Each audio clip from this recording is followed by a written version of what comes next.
Bonjour et bienvenue pour ce nouveau bulletin météo prophétique. Nous sommes au troisième volet qui sera consacré au nouvel ordre sexuel mondial. Comme annoncé dans ce deuxième bulletin météo, la Cour suprême a légalisé sur l'ensemble du territoire américain le mariage homosexuel. Cela a des conséquences inattendues et qui va rejoindre nos prophéties bibliques. Nous allons le voir au cours de cette étude. Mais nous allons tout de suite entrer dans le sujet en regardant l'article qui nous parle et valide que cette Cour suprême a bien pris cette décision d'entraîner toute l'Amérique vers la fin du mariage biblique. Regardez avec moi à l'écran. États-Unis, le mariage homosexuel imposé aux 50 États. On voit bien que la Cour suprême oblige les 13 États défavorables au mariage homosexuel à changer de position. Les 13 États vont être obligés de se soumettre. Et depuis son compte Twitter, le président Barack Obama s'est réjoui de cette annonce. Et il a conclu son tweet par un hashtag Love wins. L'amour gagne, l'emporte. De quel amour parle-t-il ? Je ne suis pas sûr que c'est l'amour qui est décrit dans la Bible. Je ne suis pas sûr que c'est le même amour qui est décrit dans le livre de 1 Corinthiens chapitre 13, où nous avons une description parfaite de ce qu'est l'amour, tout simplement dans la personne de Jésus-Christ. Le mouvement LGBTQ, qui est à l'origine de l'adoption de cette loi, est très actif et a beaucoup d'influence auprès des organisations politiques du monde entier. Et parmi ces militants se trouve un certain monsieur Bergman. Il a avoué assez récemment qu'il souhaitait que l'ensemble des enfants puissent être comme lui. C'est donc bien la famille qui est attaquée. Si, avec l'adoption du mariage homosexuel, c'est le couple qui a été attaqué, maintenant, on s'attaque aux enfants. La famille, dans son ensemble, est directement attaquée. Regardons cet article qui nous en parle. Je suis venu pour endoctriner vos enfants dans mon programme LGBTQ et je ne suis pas du tout désolé. Qu'est-ce que l'acronyme LGBTQ ? Il s'agit d'un acronyme pour lesbienne, gay, bisexuel, transsexuel et queer. Queer, vous allez très certainement me demander ce que c'est. Queer, c'est un mouvement qui refuse de se laisser enfermer dans l'une des 4 premières catégories. Ils veulent, à leur guise, être, lorsqu'ils le souhaitent, être lesbienne, être gay, être bi, être trans ou être aucun des 4 premières catégories. Et cet article nous explique ici, par la bouche de M. Bergman, qu'il est ici pour l'avouer. Longtemps, il a prétendu ne pas endoctriner les gens avec ses convictions au sujet des personnes LGBTQ. Mais c'était un mensonge. Pendant ses 25 ans de carrière de militant, il a menti. Il veut rendre les gens comme nous. C'est son objectif.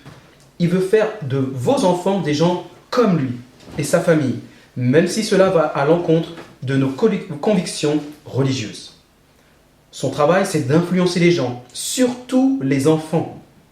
Et pour y parvenir, il est en train de mettre une touche finale à une série de livres pour enfants qui traitent de quoi ? Des lesbiennes, des gays, des bisexuels, des transgenres et des enfants queer. Donc nous voyons bien ici que la famille est attaquée et qu'il faut la préserver dans la mesure du possible selon que l'Éternel nous a donné.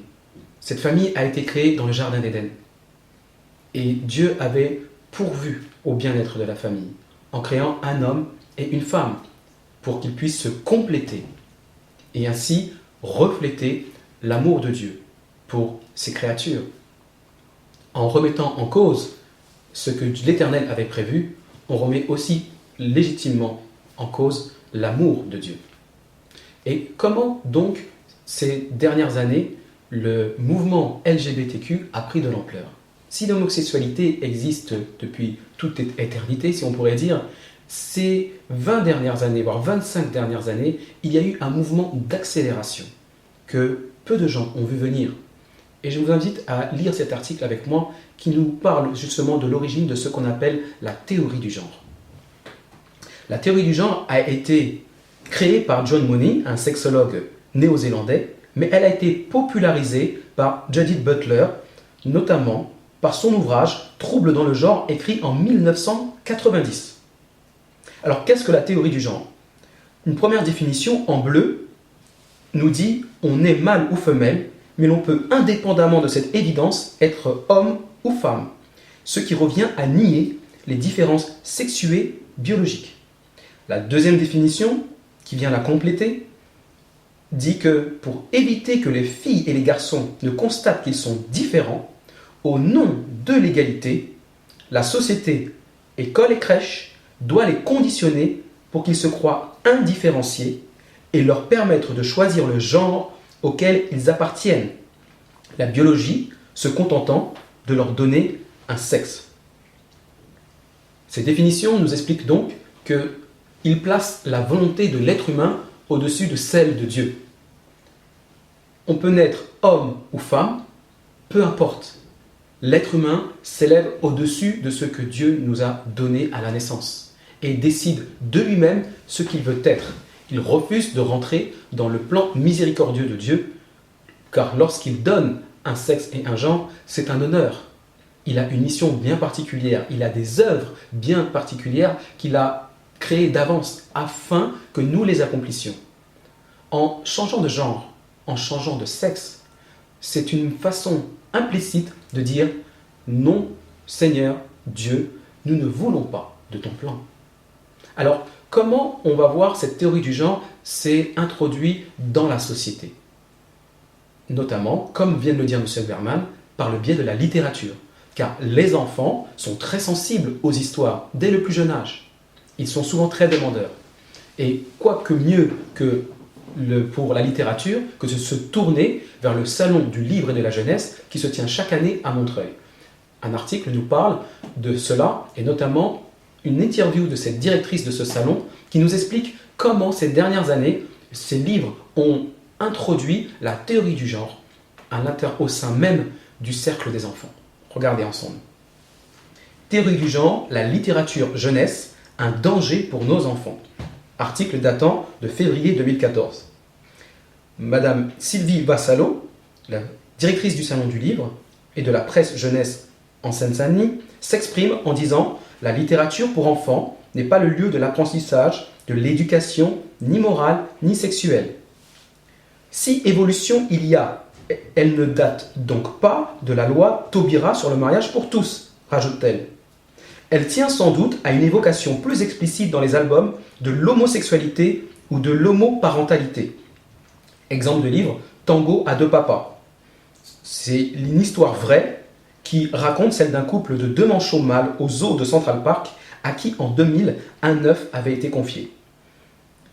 Le livre, admet-elle, aurait sans doute été plus difficile à faire il y a 10 ou 15 ans. Il est sorti début 2000 sans rencontrer le moindre problème. Donc on comprend qu'en l'espace de 20 ans, l'écart qui sépare le livre de Judith Butler et ce livre Tango à deux papas, une génération a suffi pour que les mentalités aient changé. Ils ont bien compris que s'ils s'attaquaient au plus jeune âge, ils réussiraient à élever une nouvelle génération qui ne connaîtrait pas l'Éternel, qui ne connaîtrait pas les lois de Dieu et qui pourrait donc s'opposer au gouvernement du ciel. Alors, regardons de peu plus près quelques exemples de livres qui peuvent être proposés dans les bibliothèques municipales concernant la théorie du genre à nos jeunes enfants. On dit bien les jeunes enfants, c'est-à-dire ceux, comme on l'a vu tout à l'heure, qui étaient soit à la crèche ou à l'école maternelle. Ils s'y prennent très tôt. Regardons ensemble. À la bibliothèque, par exemple, on retrouve au milieu Tango à deux papas. Ou encore Jean à deux mamans. Papa porte une robe. 10 mamans avec un S, laissant entendre que c'est bien un couple lesbien qui s'occupe de ses enfants. Ou je me marierai avec Anna, en mettant en scène, encore une fois, de jeunes enfants qui ne sont même pas encore arrivés à l'âge de la puberté. Ou l'amour de deux grenouilles, Christelle et Crioline. Vous voyez, il y a pléthore d'exemples où, quand nous envoyons nos enfants dans les centres aérés, à l'école ou ailleurs, que sais-je, ils ont de grandes chances de tomber sur ce genre de livre. Et que si, vous, parents, vous n'avez pas mis en garde vos enfants sur le contenu de ces livres, il y a de fortes chances que cela les influence et pas forcément dans le sens que vous attendiez. Voilà pourquoi il faut que vous soyez, vous, parents, très attentifs à ce qui se passe. Parce que malheureusement, il n'y a pas que par les livres que la théorie du genre ou le mouvement LGBTQ essaye d'influencer les générations. Par exemple, il y a aussi la musique. Regardons ensemble. La musique, quelques échantillons d'artistes qui promouvoient indirectement ou sans le dire, rien que par l'image, la théorie du genre. En premier lieu, bien sûr, le roi de la pop, Michael Jackson, qui a subi tellement d'opérations chirurgicales qu'on ne sait plus tellement qui il est, notamment s'il est homme, s'il est femme, s'il est blanc, s'il est noir. On ne le place dans aucune catégorie, comme le veut par exemple les queers. David Bowie, on s'entend, dès les années 70, était un des premiers artistes à se maquiller comme une femme, si bien qu'on lui a donné le titre de rock glamour. On a aussi Lady Gaga, qui est une grande militante du mouvement homosexuel. On a encore le groupe d'adolescents Tokyo Hotel, un groupe de rock allemand, où vous voyez au milieu, les deux jeunes hommes sont deux jumeaux, sauf que l'un à votre gauche est resté masculin et le chanteur à votre droite représente plutôt une femme, avec le corps d'une femme, le look d'une femme. Conchita Wurst, qui est cette femme à barbe et qui a eu la distinction de gagner l'Eurovision il y a quelques années. Ou encore plus récemment, Stromae, un artiste qui a connu une popularité énorme ces dernières années et qui lui aussi joue sur l'ambiguïté des genres avec son titre Tous les mêmes, avec un profil où il est femme et un autre profil où il est homme. Et on sait que la musique est vraiment un vecteur très facile pour pouvoir aider à populariser cette théorie du genre. Du coup, on va pouvoir voir qu'il y a encore d'autres moyens dans la culture qui sont utilisés pour pouvoir influencer l'esprit et les mentalités concernant le mouvement LGBTQ, notamment le cinéma. Le cinéma a sorti plusieurs films sur le mouvement LGBTQ et qui est une façon beaucoup plus subtile d'entrer dans l'esprit des gens. Regardons ensemble. Chouchou, avec Gad Elmaleh, est une façon humoristique de faire passer le mouvement LGBTQ auprès du grand public. Ou encore, il y avait eu également avant le film Pédale douce avec Patrick Timsit, qui lui aussi se transformait la nuit en femme. Et c'est toujours sous le mouvement humoristique qu'on essaye de faire passer des messages. Au milieu, nous avons La vie d'Adèle, un couple de lesbiennes mise en scène et qui a reçu la Palme d'Or à Cannes très récemment. Mais ils ont bien compris aussi que dans le monde du cinéma, si on voulait toucher les plus jeunes enfants, il fallait mettre des acteurs qui soient de leur âge. Alors voilà pourquoi, ces dernières années, on voit le film Billy Elliot, par exemple, de ce jeune garçon qui va s'introduire dans des cours de danse classique, ou encore Tomboy, une jeune fille qui va couper à ras ses cheveux et se faire passer pour un garçon auprès des jeunes de son âge.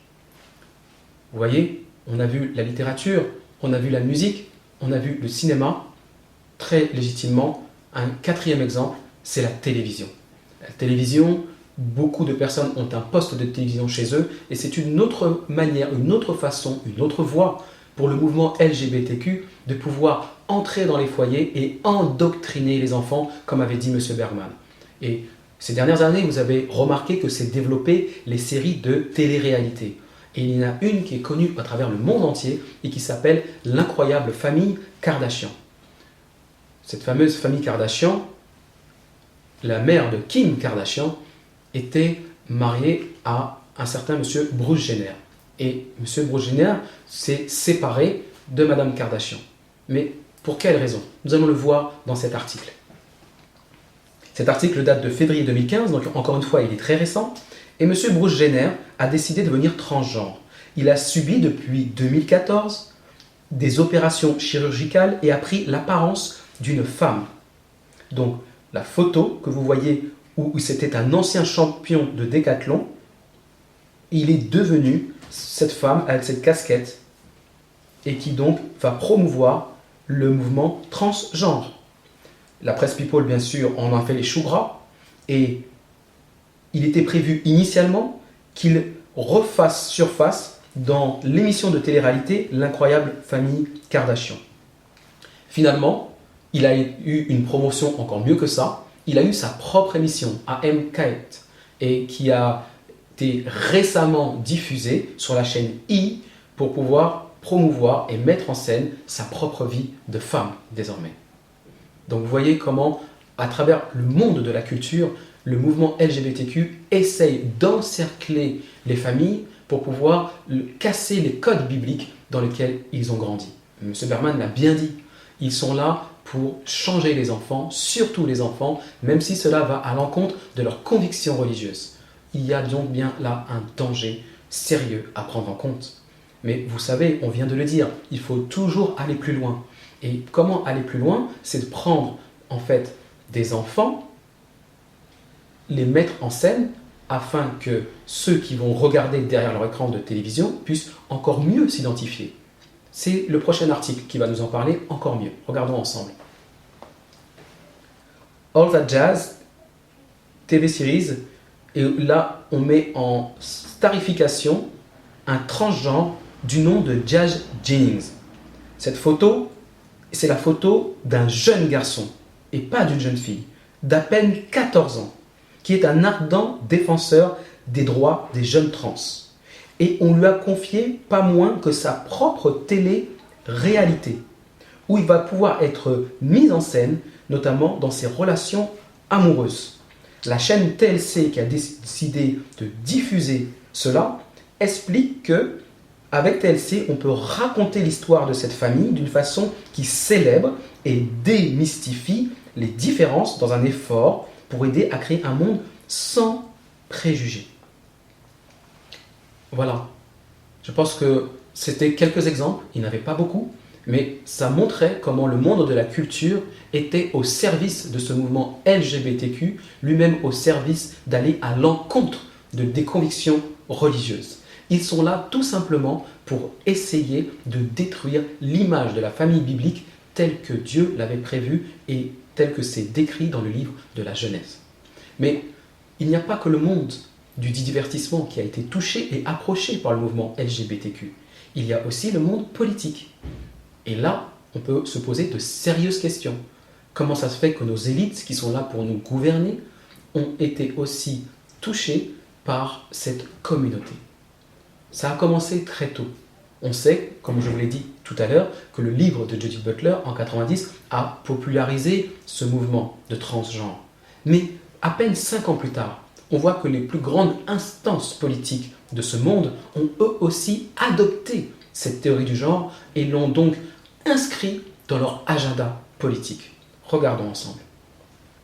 Sur le plan politique, dès 1995, le mot gender, qui est simplement le mot genre en anglais, apparaît pour la première fois dans un texte officiel à l'occasion du sommet de Pékin sous l'égide de l'ONU.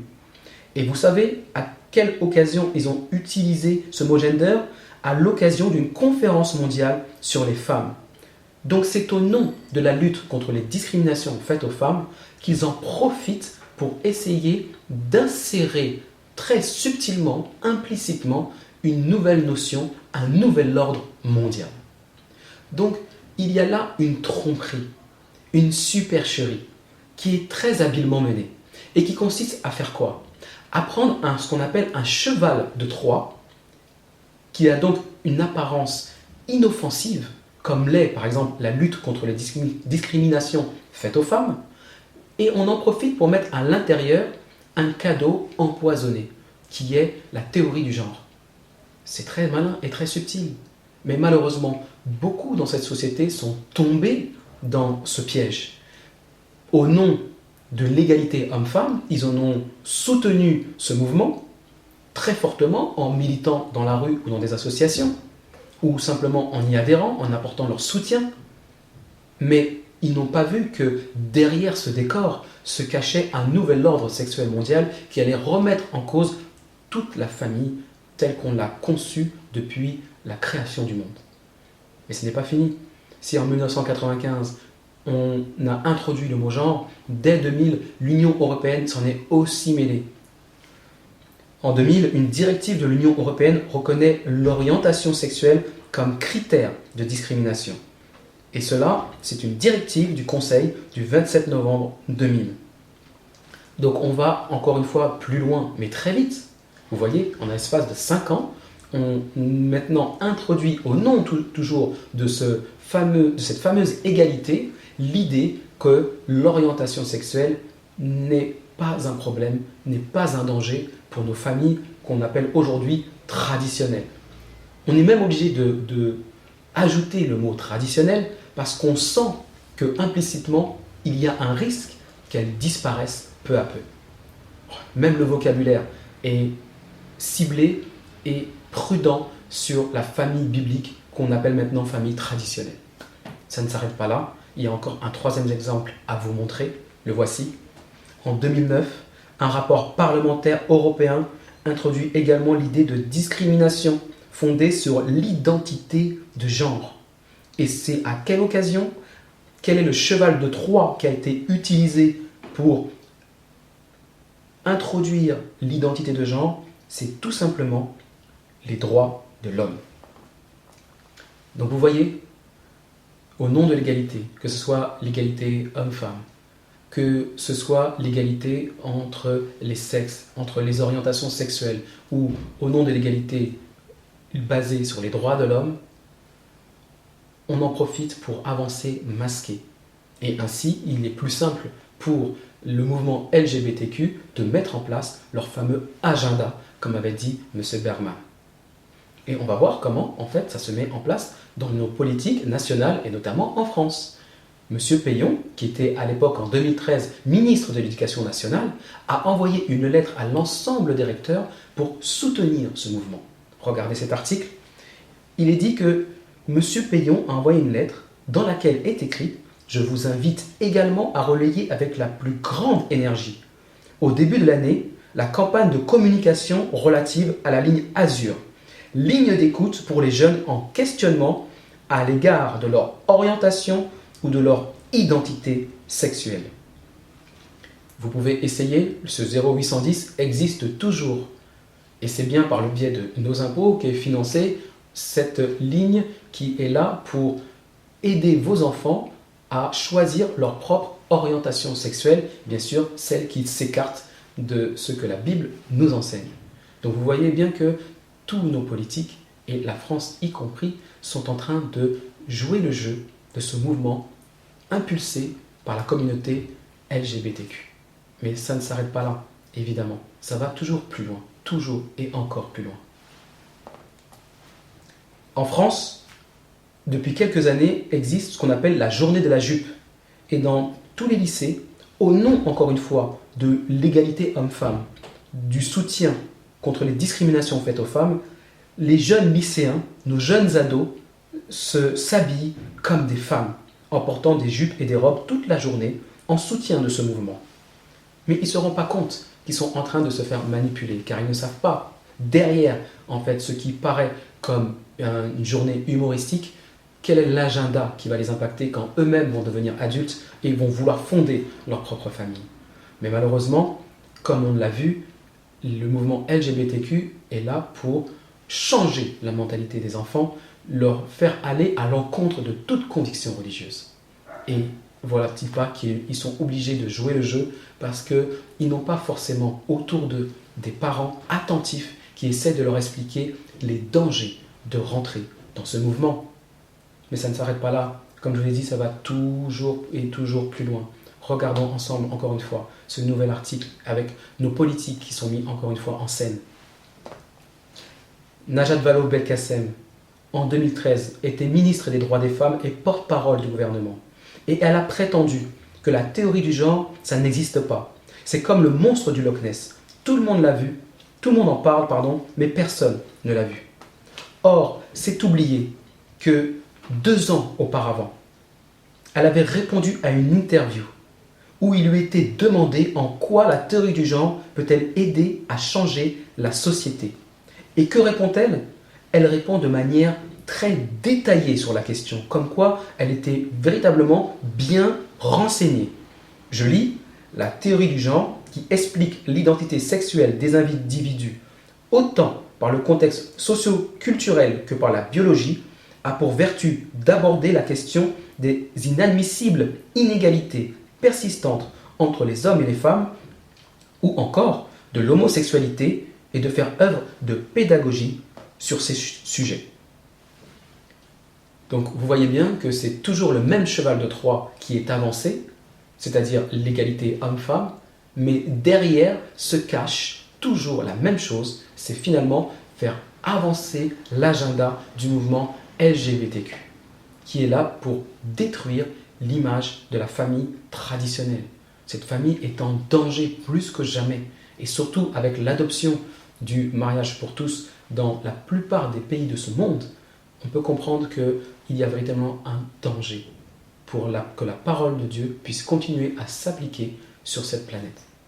Et Madame Najat Vallaud-Belkacem, qui a donc menti, a été quelques années plus tard, en 2014, promue comme ministre de l'Éducation nationale. C'est-à-dire que c'est elle qui a maintenant en charge l'éducation de nos enfants, de choisir les programmes de nos enfants. Imaginez donc les conséquences que cela peut avoir. Ça peut faire très peur. Mais il n'y a pas que la France qui est concernée. D'autres pays dans le monde, et on ne peut pas tous les faire, mais je vais vous proposer de prendre par exemple l'exemple du Canada. Kathleen Wynne défend le curriculum du sexe. Cette femme, Kathleen Wynne, est donc la première ministre de la province de l'Ontario. Et elle a proposé de mettre en place un programme d'études d'éducation sexuelle dès l'école primaire. Écoutez, c'est édifiant. En CE2, les élèves apprendront les relations entre personnes du même sexe. À partir du CM1, ils apprendront plus sur les dangers en ligne, tandis que les dangers des sextos commenceront en CM2. Les leçons sur la puberté passeront du CM2 au CM1, alors que la masturbation et les expressions du genre seront enseignées en 6e. Vous voyez quel programme formidable pour nos jeunes enfants qu'on envoie dans les écoles primaires publiques. Au lieu de leur apprendre à compter, à lire et à écrire, on veut plutôt leur apprendre comment s'orienter sexuellement. Je crois que là, l'État est hors de son rôle. Il s'agit d'une prérogative parentale. Et on est en train de nous la retirer pour qu'elle soit entre les mains de l'État, mais qui, l'État lui-même, est influencé par qui? Par le mouvement LGBTQ. Donc il y a vraiment un véritable danger sur lequel je voudrais vous alerter. Et ça ne s'arrête pas là. Comme je vous ai dit, toujours plus loin, toujours plus loin. Le Danemark a été le premier pays à adopter une loi historique que je veux que vous preniez connaissance. Regardez, dès 2014, le Danemark a été le premier pays à adopter une loi qui facilite la procédure permettant aux personnes transgenres de changer leur état civil, sans que cela ne nécessite de diagnostic de trouble mental ni d'intervention chirurgicale débouchant sur une stérilisation irréversible.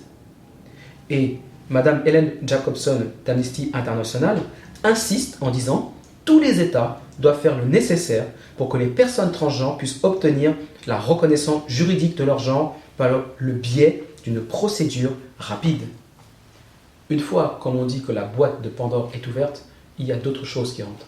Une fois que l'aspiration et que un a donné l'exemple, d'autres pays vont suivre. Et devinez qui a suivi, comme par hasard, l'Irlande.